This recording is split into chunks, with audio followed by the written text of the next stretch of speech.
You call this slop food? My daughter-in-law yelled at me. I'm hosting 34 guests.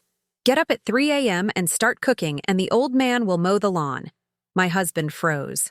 A second later, my millionaire son walked into the room and said 3 words that made her jaw drop.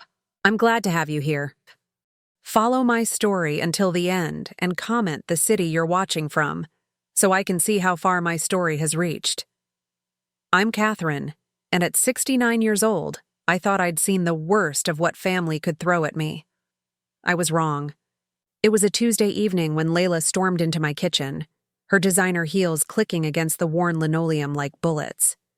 My daughter-in-law had that look on her face, the one that meant someone was about to suffer, and that someone was usually me. You call this slop food?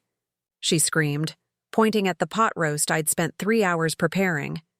The meat was tender, the vegetables perfectly seasoned, but nothing I cooked was ever good enough for Layla. I'm expecting 34 guests tomorrow night for Stanley's business dinner, and you're going to serve them this garbage? My hands trembled as I gripped the edge of the counter. The pot roast smelled wonderful. It always did. But Layla had this way of making me doubt everything about myself, even after all these years of cooking for my family. I thought it turned out nice, I whispered, my voice barely audible. Even to my own ears, I sounded pathetic. Layla's laugh was sharp and cruel. Nice. Catherine, these are important clients, people with money, with taste. They're not going to eat whatever you scrape together from the clearance section. Harold, my husband of 47 years, sat frozen at the kitchen table. His newspaper trembled in his hands, but he didn't look up. He never looked up anymore when Layla went on her tirades. The man who once defended me from everything had become a ghost in his own home.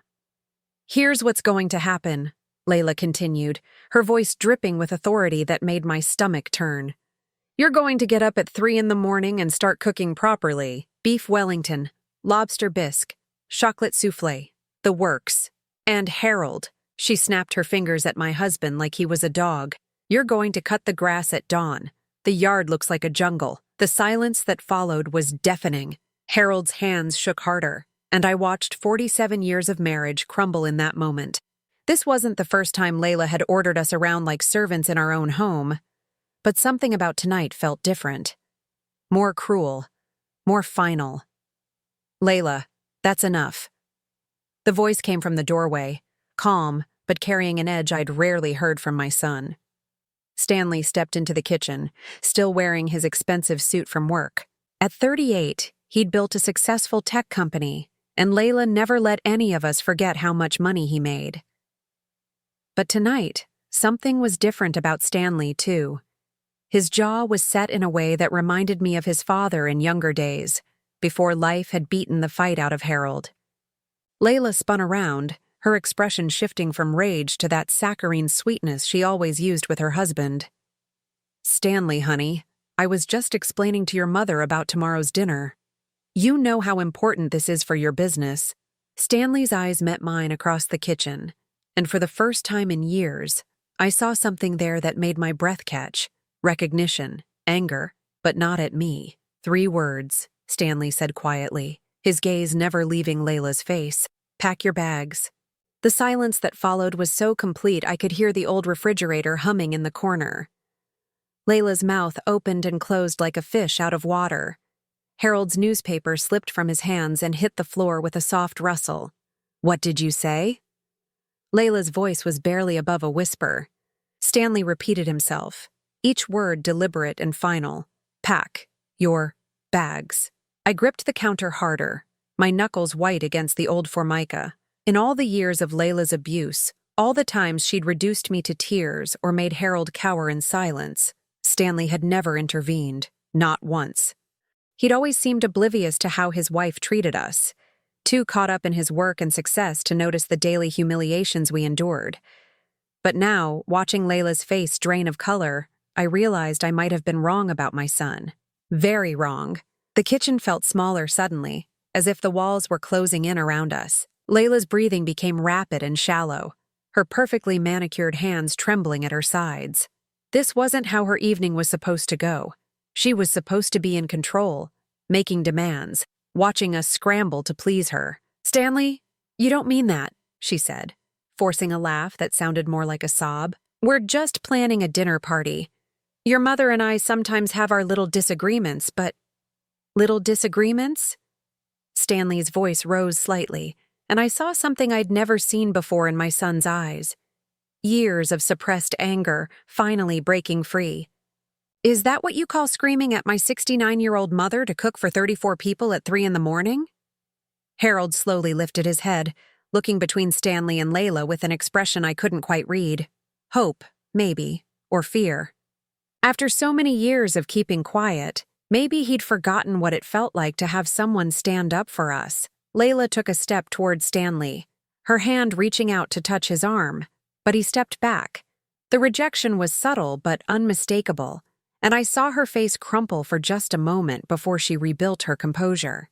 "You're being dramatic," she said, but her voice lacked its usual conviction. "This is just about dinner, about making a good impression for your clients." Stanley shook his head slowly. "No, Layla, this isn't about dinner. This has never been about dinner." Something in his tone made my blood run cold. There was knowledge there, certainty, as if he'd been planning this moment for longer than any of us realized, as if he knew something the rest of us didn't. The questions started forming in my mind faster than I could process them. How long had Stanley been watching? How much had he seen? And most terrifying of all, what was he planning to do about it? As I stood there in my own kitchen, feeling like a stranger in my own home, I realized that everything I thought I knew about my family was about to change forever. The silence in the kitchen stretched on until Layla finally spoke, her voice small and uncertain. "Stanley, please, let's talk about this privately." But Stanley didn't move. He stood there like a wall between Layla and the rest of us, and for the first time in 7 years, I felt safe in my own home. 7 years. That's how long Layla had been systematically destroying our family, and I'd let her do it. The realization hit me like a physical blow, making my chest tight with shame and regret. It started so gradually, I barely noticed at first. When Stanley brought Layla home for the first time, she was charming. Complimentary about my cooking, interested in Harold's stories about his 40 years at the steel mill, full of questions about Stanley's childhood. I thought she was perfect for my son. The first sign came 3 months into their relationship. Layla suggested I might want to update my recipe for Sunday pot roast. "Stanley mentioned he's gotten used to more sophisticated flavors," she'd said with a smile that didn't reach her eyes. "Maybe something with wine reduction?" I spent $50 on ingredients I'd never used before, watching YouTube videos to learn techniques I'd never needed. The roast was terrible. Layla ate 2 bites and pushed her plate away. "Well, it was worth trying," she'd said, while Stanley finished his portion without comment. After they married, things escalated slowly. Layla would arrive early to family dinners and rearrange my kitchen to be more efficient. She'd casually mention that Harold's old chair in the living room really brought down the whole room and suggest we put it in the basement. When I resisted, she'd sigh and say, "Of course, it's your house. I just thought you'd want things to look nice when Stanley brings colleagues over." The guilt was the worst part. Every suggestion came wrapped in concern for Stanley's career, for our family's reputation. How could I argue with that? How could I be selfish enough to keep an old chair when it might embarrass my successful son? Within 2 years, our house had been completely transformed. Gone were Harold's fishing trophies, my collection of ceramic angels, the family photos that didn't include Layla. In their place were modern decorations that looked expensive but felt cold. Even the kitchen, my sanctuary for over 40 years, became unrecognizable with new gadgets I didn't know how to use and ingredients I couldn't pronounce.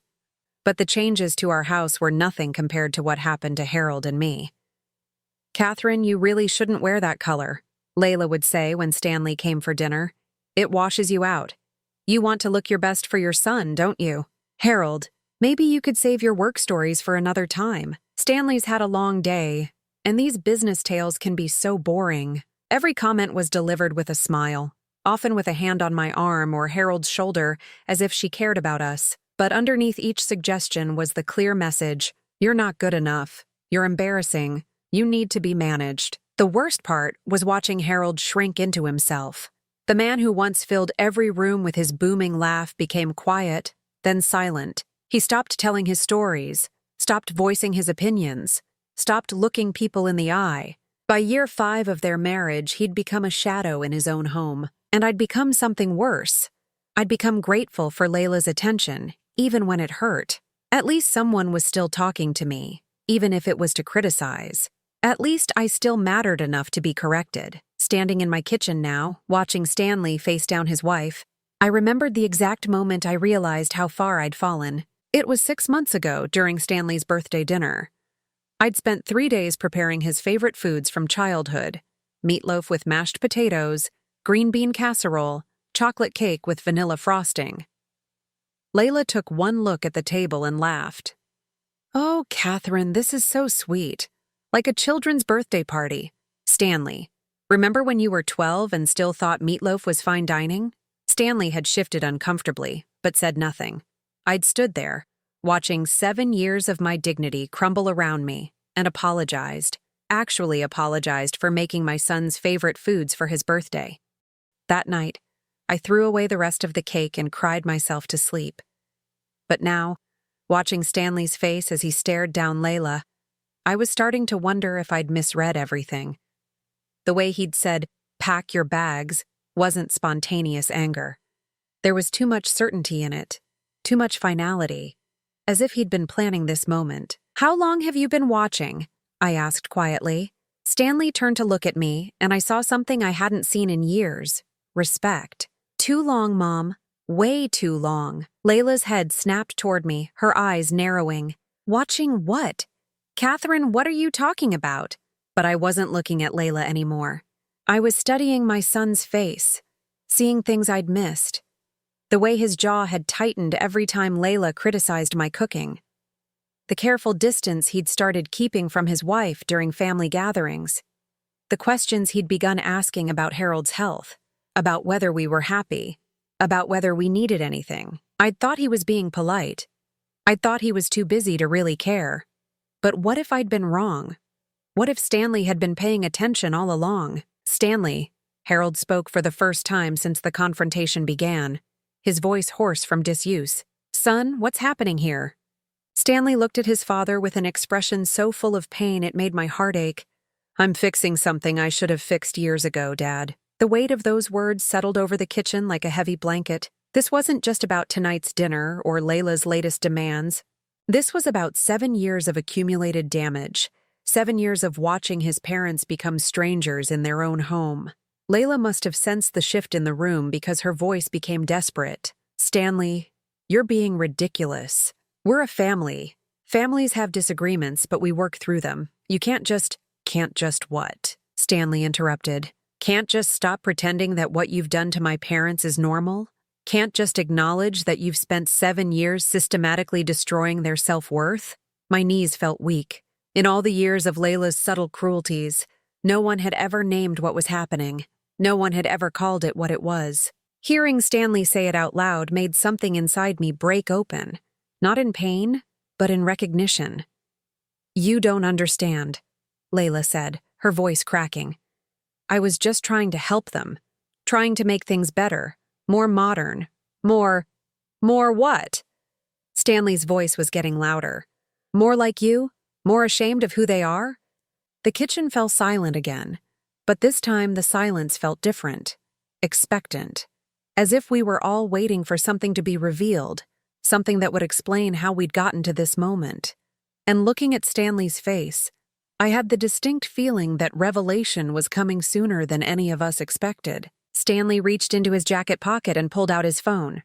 The movement was deliberate, practiced, as if he'd rehearsed this moment many times in his mind. "I want you to listen to something," he said, his eyes never leaving Layla's face. My stomach dropped. There was something in his tone that made me feel like the ground was shifting beneath my feet. Harold leaned forward in his chair, his weathered hands gripping the armrests. Stanley pressed play, and suddenly the kitchen was filled with Layla's voice, crystal clear and unmistakably cruel. Honestly, they're like children. Layla's recorded voice echoed through the room. Catherine can barely boil water without burning it, and Harold just sits there like a vegetable. I don't know how Stanley turned out normal growing up in this house. I felt the blood drain from my face. When had he recorded this? Where had we been? The recording continued. The worst part is how grateful they are for everything I do. Like when I reorganized Catherine's kitchen, she actually thanked me for throwing away her grandmother's recipe box. Can you believe that? 40 years of recipes, and she just let me toss them because I told her they were taking up space. My hand flew to my mouth. My grandmother's recipe box. I'd spent weeks looking for it last Christmas, thinking I'd misplaced it. Layla had thrown it away. All those handwritten cards with notes in my grandmother's careful script, gone. And Harold? Layla's voice continued with obvious amusement. I told him his war medals were making the living room look cluttered, so he put them in a shoebox in the closet. His bronze star, hidden away like it's something to be ashamed of. These people have no pride. Harold made a sound like he'd been punched. His bronze star from Vietnam, the thing he was most proud of in his entire life, sitting in a shoebox because Layla had made him feel ashamed of it. But the recording wasn't finished. The best part is Stanley has no idea. He thinks his parents are just naturally quiet and accommodating. He doesn't see how I've trained them. A suggestion here, a criticism there, and now they barely speak unless I give them permission. It's actually kind of amazing how easy it was. The phone went silent. The kitchen was so quiet, I could hear my own heartbeat thundering in my ears. Layla's face had gone completely white. Stanley, I can explain. Explain what? Stanley's voice was deadly quiet. Explain how you've been systematically destroying my parents for 7 years? Explain how you threw away my grandmother's recipes? Explain how you made my father hide his war medals? I looked at Harold and saw tears streaming down his face. Not tears of sadness, but of rage. Pure, undiluted rage. There's more, Stanley said. And I felt my world tilt further off its axis. He scrolled through his phone and pressed play again. This time it was a phone conversation. Layla talking to someone, her voice bright with malicious glee. You should see how pathetic they've become, she was saying. Catherine apologizes for everything now. Yesterday she apologized for the weather being cloudy when I came over. And Harold, God, Harold just sits there like a beaten dog. Sometimes I give him orders just to see if he'll follow them. Last week I told him to wash my car, and he actually did it. The person on the other end laughed. That's terrible, Layla. Terrible? It's hilarious. These are the people who raised my husband, and look what they turned into. No backbone, no self-respect. Stanley thinks they're just getting older, but really, they're just broken. And I'm the one who broke them. Stanley stopped the recording. The silence that followed was suffocating. How long? I whispered, my voice barely audible. How long have you known? Stanley's expression softened when he looked at me, but there was steel underneath. 6 months. I installed a voice recorder app on your landline after I started noticing changes in you and Dad. I thought maybe you were having health problems, memory issues. I wanted to understand what was happening when I wasn't here. 6 months. He'd known for 6 months and said nothing. Why didn't you tell us? Harold's voice was stronger than I'd heard it in years. Stanley ran a hand through his hair, because I needed more than just recordings. I needed proof of what she'd done, evidence of the pattern. And I needed to make sure I could protect you both when I finally acted. Protect us from what? I asked, though I was starting to suspect I didn't want to know the answer. Stanley's jaw tightened. From what she was planning to do next. Layla, who had been standing frozen during the playback of her own cruelty, suddenly came alive. You can't trust those recordings, she said desperately. They're taken out of context. I was venting to a friend. Everyone complains about their in-laws sometimes. Complains? Stanley turned on her with an intensity that made her step backward. You called my mother pathetic. You bragged about throwing away family heirlooms. You admitted to psychologically manipulating my parents for your own entertainment. That's not what I... And this, Stanley held up his phone again, is just from the past 6 months. I can only imagine what I would have found if I'd started recording sooner. The kitchen felt smaller suddenly, as if the walls were closing in. I looked around at the space that had once been my sanctuary, seeing it now through new eyes. The missing recipe box, the modern appliances I'd never learned to use properly, the absence of every personal touch that had made this house a home. She was planning something else, Stanley continued, his voice getting darker. Something bigger. Layla's breathing became rapid and shallow. Stanley, please, we can work this out. I'll apologize to your parents. I'll make it right. But Stanley wasn't looking at her anymore. He was looking at me and Harold with an expression so full of guilt and determination it made my chest ache. 3 weeks ago, Layla met with a lawyer, he said quietly. She was exploring options for having you both declared mentally incompetent. The words hit me like a physical blow. Harold actually gasped, his hand clutching his chest. She wanted to have you moved to a care facility, Stanley continued, each word falling like stones into still water. She told the lawyer that your memory was failing, that you couldn't take care of yourselves anymore. She wanted me to sign papers giving her power of attorney over your finances and medical decisions. I couldn't breathe. The room was spinning, and I gripped the counter so hard my knuckles went white. A care facility. She wanted to have us locked away like unwanted furniture. That's when I knew I had to act, Stanley said. I couldn't wait any longer. I couldn't let her take that final step. Harold stood up slowly, his whole body shaking. You were going to have us committed? Layla backed toward the kitchen door, shaking her head frantically. It wasn't like that. I was just exploring options. I was worried about you both. You seemed so diminished. Diminished? Harold's voice was stronger than I'd heard it in years. We seemed diminished because you spent 7 years making us feel worthless in our own home. I stared at Layla, this woman I'd welcomed into my family, and felt something I'd never experienced before. Not just anger or hurt, but a cold, crystalline clarity.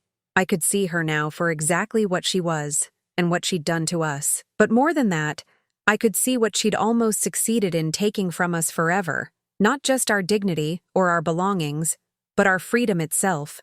The revelation hung in the air between us like a bomb that had already exploded, and I realized that whatever came next would change our family forever. Stanley reached into his briefcase and pulled out a thick manila folder. The sight of it made Layla take another step backward, her face growing paler by the second. When I found out about your meeting with the lawyer, Stanley said, his voice eerily calm, I decided to have a meeting of my own.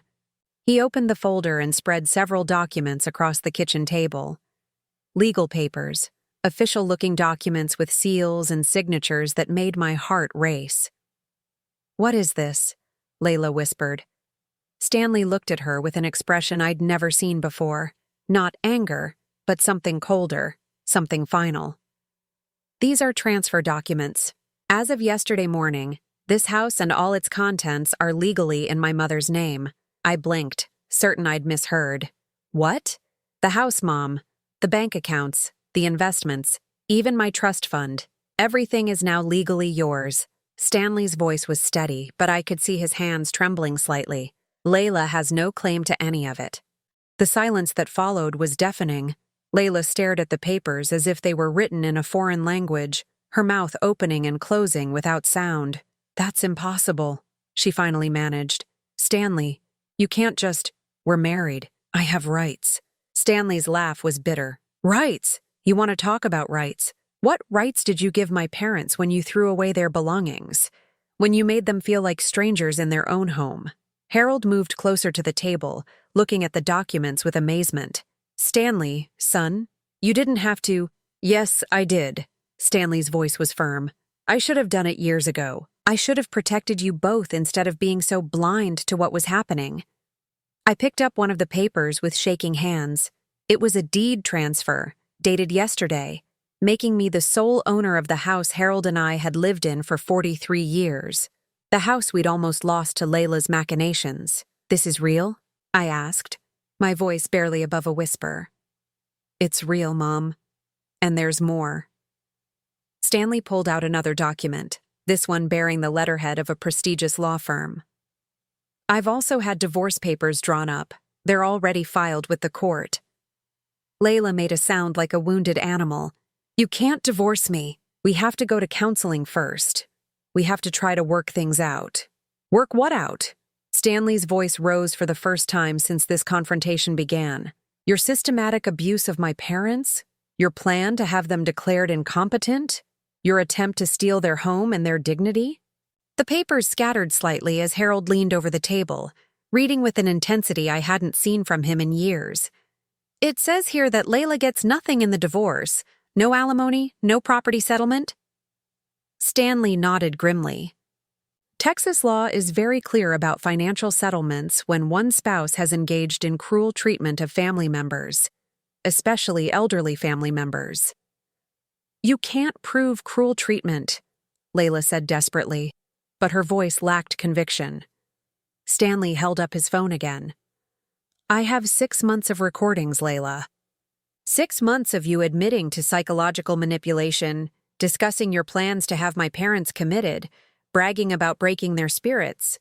Any judge who hears these recordings will have no problem understanding exactly what kind of person you are. I looked at Layla and saw something I'd never seen before, genuine fear.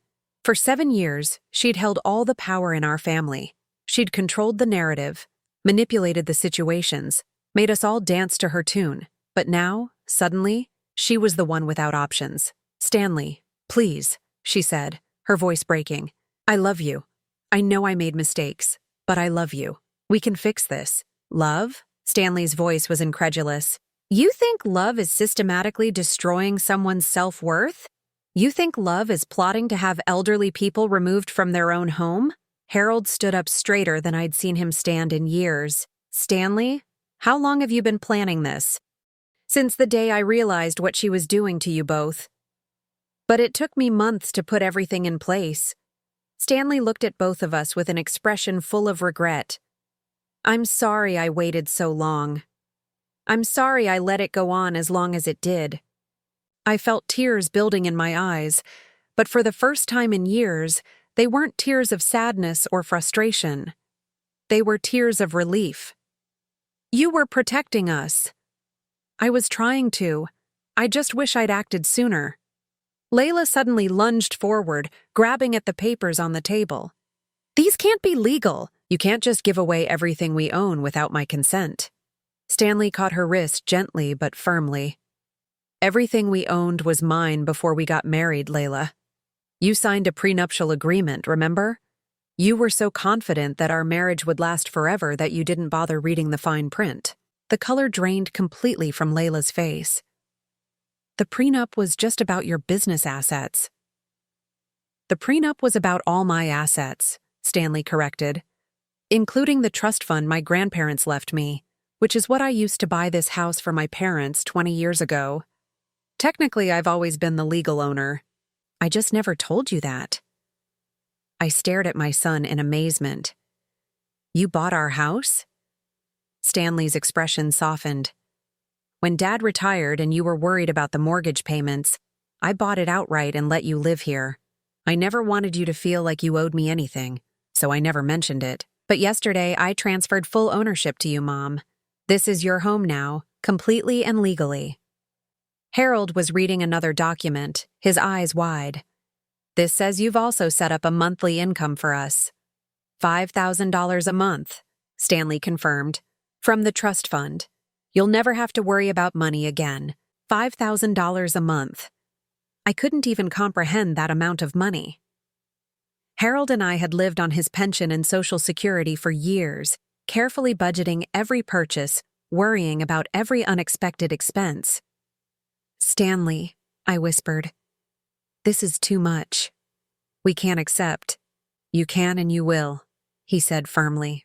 It's what I should have done years ago instead of letting Layla make you feel like guests in your own home. Layla was staring at the papers with horror, finally understanding the full scope of what was happening. You've been planning this for months.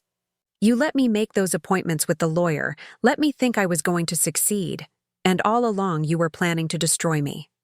Stanley's expression didn't change. I was planning to protect my family. If that destroys you, then maybe you should have thought about that before you decided to destroy them. The kitchen fell silent except for the sound of Layla's ragged breathing. I looked around at this room where so much damage had been done, and for the first time in years, it felt like home again. But I could see in Layla's eyes that this wasn't over. Cornered animals are dangerous, and Layla had just realized she'd lost everything she thought she'd secured. The look on her face promised that whatever came next wouldn't be pretty. Stanley must have seen it too because he stepped closer to Harold and me, positioning himself between us and his wife like a shield. "There's one more thing you need to know," he said quietly. "The locks on this house were changed this morning." Layla's head snapped up. "What? You no longer live here, Layla. Your belongings are being packed as we speak and will be delivered to whatever address you provide. But you are no longer welcome in my parents' home." For the first time since this confrontation began, I felt a flutter of fear. Not for myself, but for what Layla might do when she realized she had nothing left to lose. The moment Stanley mentioned the locks being changed, something inside Layla snapped. The composed mask she'd worn for 7 years cracked completely, revealing something wild and desperate underneath. "You can't do this to me," she screamed, her voice reaching a pitch that made me flinch. "I'm your wife. I gave you the best years of my life. I helped build your career, your image. Everything you have is partly because of me." Stanley's expression remained steady, unmoved by her hysteria. "Everything I have is because I worked for it. You helped with nothing except making my parents' lives miserable." Layla's breathing became erratic, her perfectly styled hair coming loose as she ran her hands through it frantically. "Those recordings are illegal. You can't use them in court. I'll have them thrown out." "Actually," Stanley said calmly, "Texas is a one-party consent state. I can legally record any conversation I'm part of. And since these were recorded in my parents' home, which I legally owned, I had every right to monitor what was happening here." The legal implications seemed to hit Layla like physical blows. She stumbled backward, gripping the kitchen counter for support. "This isn't happening. This can't be happening." I watched her unraveling and felt something I never expected. Pity. Not enough to forgive her, never enough for that, but enough to see her as the broken person she truly was underneath all the cruelty. "Layla," I said quietly, "it doesn't have to be this way. If you get help, if you acknowledge what you've done—" "Help?" Layla's laugh was shrill and bitter. "I don't need help. I need my husband to stop being manipulated by his pathetic parents." The words hit their mark, and I felt the familiar shame trying to creep back in. But then Harold spoke up, his voice stronger than I'd heard it in years. "We're not pathetic," he said simply. "We're the people who raised the man you married. The man who's smart enough to see exactly what you are." Layla whirled toward Harold, her face contorting with rage. You're going to lecture me? You haven't said more than 10 words in the past 3 years. You sit in that chair like a piece of furniture, letting me make every decision because you're too weak to—" "I wasn't weak," Harold interrupted, standing up to his full height. At 71, he was still an imposing man when he chose to be. "I was trying to keep the peace for my son's sake. I was trying to protect my wife from your tantrums, but I was never weak." Something shifted in the room. For 7 years, Layla had controlled us through manipulation and psychological pressure. But now, with the truth exposed and Stanley standing with us, that power was evaporating like morning mist. "You want to know what weak looks like?" Harold continued, his voice gaining strength with each word. "Weak is a woman who can only feel good about herself by tearing down people who welcomed her into their family. Weak is someone who throws away a grandmother's recipes out of spite. Weak is a person who plots to have elderly people committed so she can steal their home." Layla's face went through a series of expressions: shock, rage, and finally something that looked almost like fear. She was losing control of the narrative, losing the ability to paint herself as the victim. Stanley pulled out his phone again. "There's one more recording I think you should hear, Layla. This one's from last week." He pressed play, and once again Layla's voice filled the kitchen. But this time she was talking to someone else, and her tone was different, cold, calculating. "The lawyer says it'll be easy once I get Stanley to agree," her recorded voice said. "We just need to document a few incidents of confusion or forgetfulness. Maybe Catherine burning something on the stove, Harold forgetting to take his medications, normal aging stuff, but we'll frame it as incompetence." The voice on the other end was male, unfamiliar to me. "And then what?" "Then we move them to Sunset Manor. It's not the nicest place, but it's cheap, and once they're there, we'll have full control of their finances. Stanley's too soft-hearted to put them somewhere truly awful, but he won't question my research on facilities." My blood turned to ice. Sunset Manor. I'd heard about that place. Understaffed, overcrowded, with a reputation for neglecting its residents. She hadn't just wanted us committed. She'd wanted us to suffer. "The best part," Layla's voice continued cheerfully, "is that Stanley will be grateful. He'll think I'm being responsible, taking care of his aging parents. He has no idea how much money they're sitting on, or how much we could save by moving them somewhere cheaper." The recording ended. The kitchen was silent, except for the sound of Layla's ragged breathing. "How much money?" I asked quietly. Stanley looked at me with sad eyes. "Your savings, Mom. The money you and Dad put away over 47 years of marriage, plus Dad's pension, your Social Security, and the money from when you sold Grandpa's farm. It's not a fortune, but it's enough to live comfortably." "I never told her about the farm money," Harold said slowly. "How did she know?" Stanley's jaw tightened. "Because she's been going through your financial records for months. I found copies of your bank statements in her purse last week." The violations just kept coming. Not only had Layla been psychologically abusing us, but she'd been planning to steal from us as well. The woman we'd welcomed into our family, the woman I'd tried so hard to please, had been methodically planning our destruction. "I want her out," I said, surprised by the strength in my own voice. "I want her out of my house right now." Layla's head snapped toward me, her eyes wide with something that might have been genuine shock. In 7 years of psychological warfare, I'd never once stood up to her directly. "You can't throw me out," she said, but her voice lacked its usual confidence.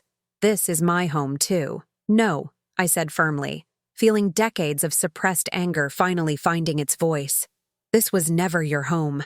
This is my home, and you are not welcome here." Stanley stepped forward, pulling out his phone again. "I'm calling the moving company now. They'll be here in 2 hours to pack your belongings." "My belongings?" Layla's voice cracked. "What about my furniture? My decorations? I spent thousands of dollars making this place beautiful." "You spent my money," Stanley corrected. "And you can take your personal items, clothes, jewelry, things that belonged to you before our marriage. Everything else stays here." I looked around the kitchen, seeing it with new eyes. The expensive appliances I'd never wanted, the modern decorations that had replaced my grandmother's things, the cold, sterile atmosphere that had replaced decades of warm memories. "Actually," I said slowly, "I don't want any of it. I want my own things back." Stanley smiled for the first time since this confrontation began. "I had a feeling you'd say that. I've been storing some boxes in my office, things I rescued before they could be thrown away." My heart leaped. My recipe box. I photocopied every card before Layla threw it away. I've had them reproduced in a new box, exactly like Grandma's original. Tears started flowing down my cheeks, but they were tears of joy. My grandmother's recipes, the connection to my past that I thought was lost forever. Layla watched this exchange with growing desperation.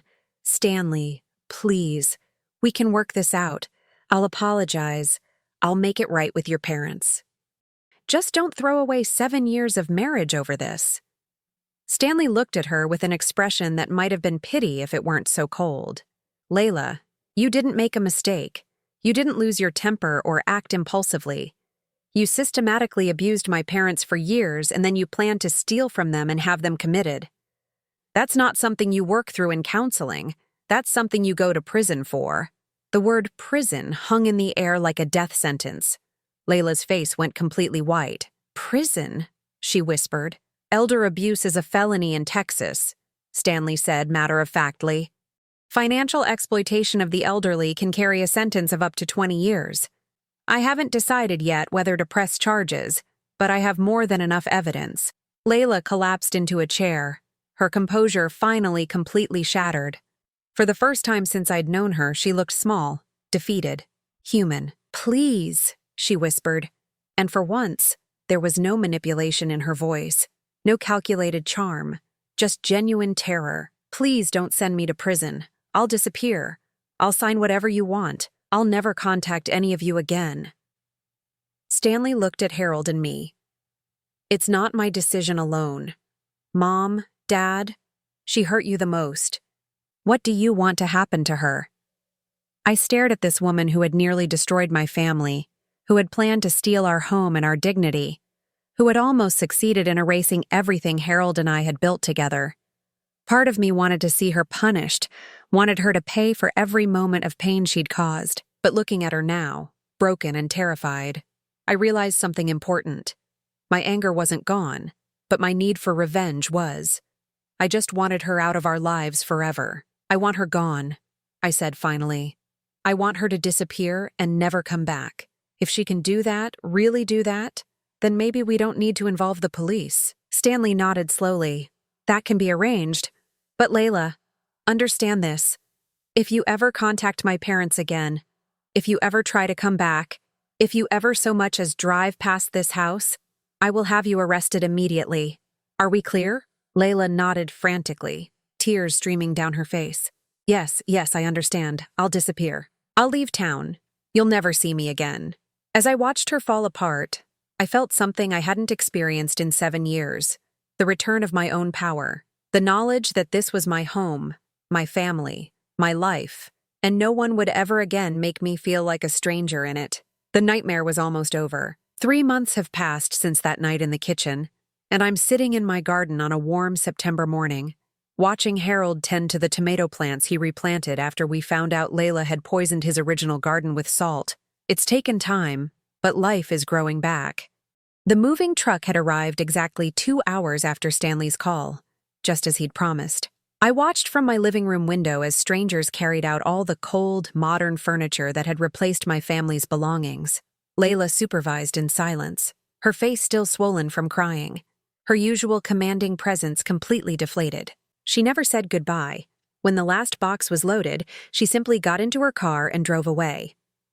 True to her word, we haven't seen or heard from her since. Stanley hired a private investigator to verify she'd left the state. She's living in a small apartment in Nevada now, working as a receptionist at a dental office. The woman who once commanded our household like a tyrant is now filing insurance forms and answering phones. I don't feel sorry for her. The house feels like home again.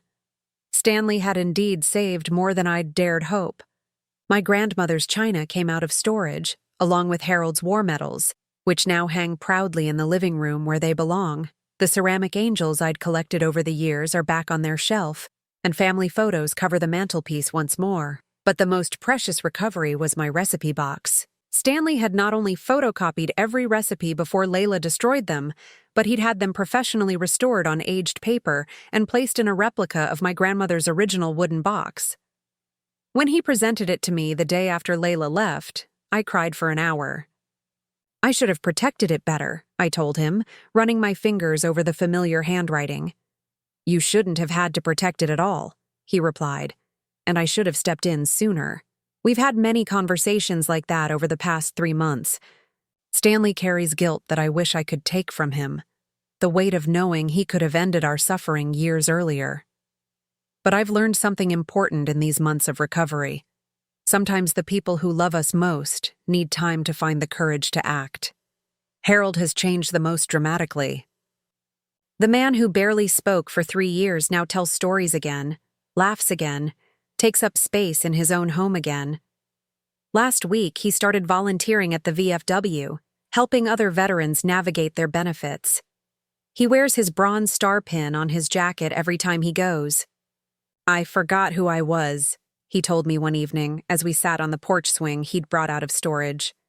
I let her make me forget that I was a man who served his country, who worked 40 years to support his family, who had things to be proud of. We both forgot, I admitted, but we remembered. The financial security Stanley provided has given us freedom we never imagined. $5,000 a month seemed impossible at first. Harold and I had lived on less than $2,000 for years, but Stanley insisted, and gradually we've learned to accept it.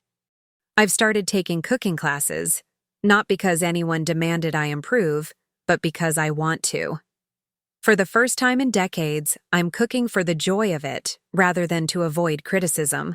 The pot roast that started this whole confrontation turned out to be delicious, by the way. I know because I've made it 3 more times since then, and each time Harold and Stanley clean their plates and ask for seconds. Stanley visits every Sunday for dinner, a tradition that feels natural now instead of strained. He's dating someone new, a kind woman named Rebecca who teaches elementary school, and actually complimented my cooking the first time she came to dinner. She treats Harold and me like family instead of obstacles, and she listens to our stories with genuine interest. She's nothing like Layla, Stanley told me privately after Rebecca's 3rd visit. Good, I replied. Layla was nothing like family. We've also reconnected with relatives and friends who had gradually disappeared during Layla's reign. My sister Margaret, who stopped visiting because Layla always made her feel unwelcome, comes by twice a week now. Our old neighbors, the Hendersons, have resumed their tradition of Sunday afternoon visits. The house is full of life and laughter again, but perhaps the most important change is in how I see myself. For 7 years, I allowed Layla to convince me that I was outdated, incompetent, embarrassing. I apologized for my cooking, my decorating, my very existence. I made myself smaller and smaller until I almost disappeared entirely. Now, at 69, I'm rediscovering who I am. I'm a woman who raised a successful, loving son.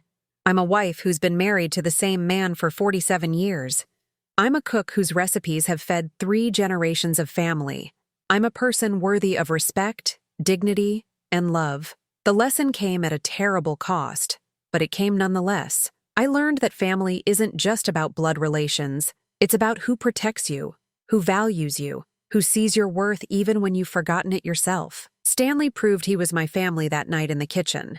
Layla proved she never was. Yesterday, I was cleaning out the closet in the spare room when I found something that stopped me cold. A small notebook in Layla's handwriting. Curious despite myself, I opened it and found page after page of observations about Harold and me. But these weren't the random notes of someone trying to help. They were calculated records of our vulnerabilities, our insecurities, our weaknesses. She had documented exactly how to hurt us most effectively. Notice how Catherine's voice gets smaller when criticized in front of others. One entry read, "Use this for maximum impact." Harold responds to authority. "Use commanding tone to establish dominance," read another. She had studied us like specimens, cataloged our pain points, and used them as weapons against us. Reading those notes, I finally understood the full scope of what she had done to us. It wasn't casual cruelty or thoughtless behavior.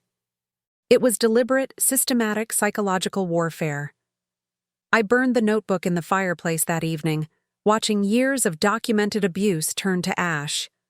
Harold found me there, staring into the flames. "Regrets?" he asked, settling beside me on the couch. "No," I said, and I meant it. No regrets, just gratitude that it's over. Stanley stopped by this morning with news that made my heart sing.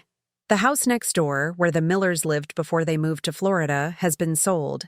The new owners are a young couple with a baby, and they've already introduced themselves with a plate of homemade cookies. "They remind me of us when we were starting out," Harold said, watching them move boxes through their front door. "Maybe we can be the kind of neighbors to them that we wished we'd had," I suggested.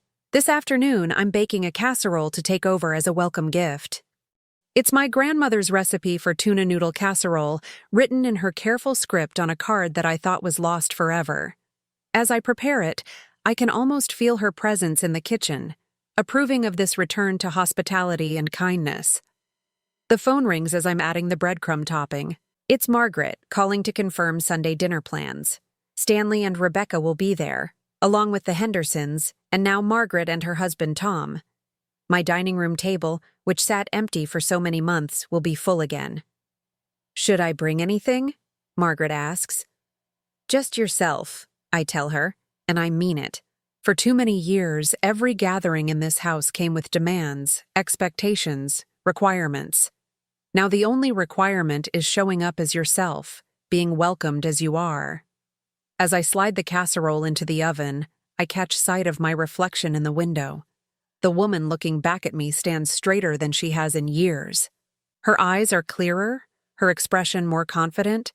She looks like someone who knows her own worth. I am Catherine Morrison, and this is my house, my kitchen, my life. I am 69 years old, and I have learned that it's never too late to remember who you are. It's never too late to reclaim your dignity. It's never too late to choose yourself. The timer dings, signaling that my casserole is ready. In a few minutes, I'll walk next door and welcome a young family to the neighborhood. Tonight, Harold and I will eat dinner at our own table, in our own home, surrounded by the belongings and memories that make this place ours. And tomorrow, I'll wake up in a house where I belong, in a life I've reclaimed, with a future that's finally, blessedly, my own. Some stories end with dramatic confrontations or public vindication. Mine ends with something more precious. The quiet satisfaction of a woman who remembered her worth and refused to let anyone diminish it again. It ends with peace, and that, I've learned, is the sweetest victory of all. Now I'm curious about you who listened to my story. What would you do if you were in my place? Have you ever been through something similar? Comment below. And meanwhile, I'm leaving on the final screen 2 other stories that are channel favorites, and they will definitely surprise you. Thank you for watching until here.